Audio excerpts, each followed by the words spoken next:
Hi, welcome to another episode of Aquaculture. Let's dive in. Fish farming, it can make you a lot of money. But, and this is a big but, it can also cost you absolutely everything if you're not careful. The great news? Learning from other people's mistakes is, well, it's free. So today, we're going to break down the top 5 errors that sink new fish farms and show you exactly how to dodge those bullets. This quote right here really gets to the heart of it. Success in this business isn't about luck or some kind of magic. It's all about knowledge. See, the farm itself doesn't just fail. We fail the farm.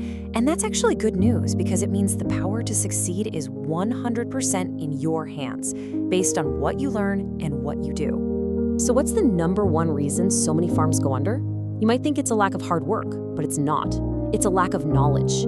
It's just ignorance of the simple core principles of biology and business that the entire operation rests on. And that's exactly the problem we're going to solve right now. Okay, let's dive into the biggest, most common mistake of them all, throwing money at the problem before you've thrown some brain power at it. So many people just rush out, they buy the ponds, the pumps, the fish, all without really understanding the science behind it. Honestly, it's a recipe for disaster.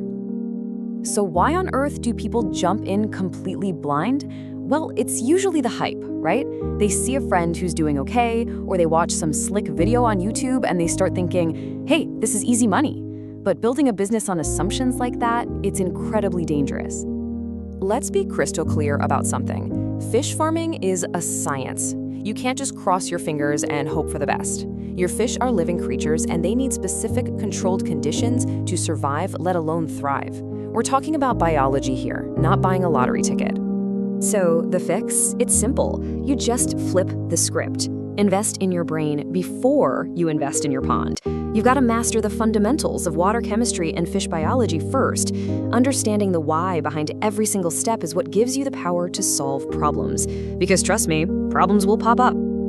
Okay, so you've got the knowledge part down. What's next? Well, we need to talk about the 2 things you'll be doing every single day that will literally make or break your farm: managing your water and managing your feed. Get these wrong, and you're just lighting money on fire day after day. Now, here's a classic rookie mistake: confusing clean water with good water.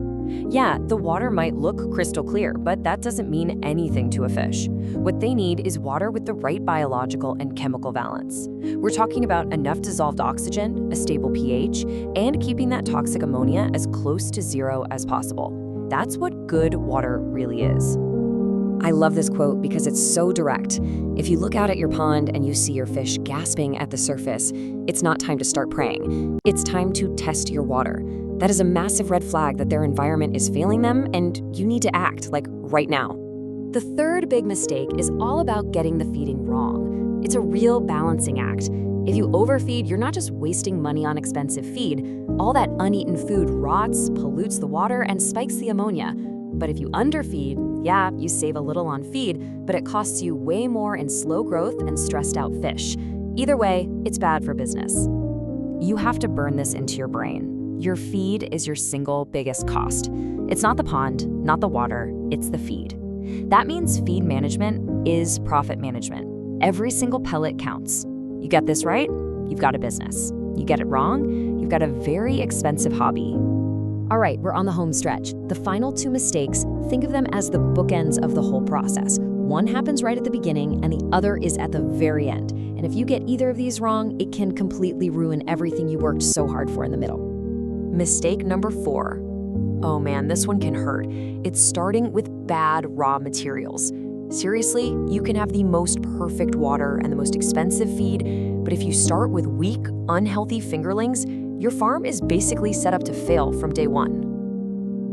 It's almost funny, the excuses you hear when fish start dying. People will blame everything from bad luck to spiritual attacks. But look, most of the time, the real culprit isn't some big mystery.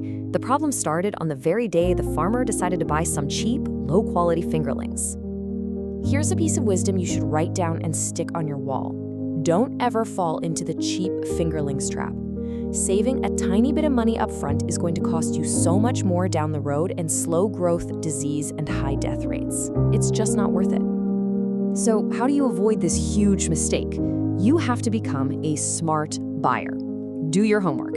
Find a hatchery with a good reputation and ask them tough questions about how they breed their fish. Go there and look at the fish yourself.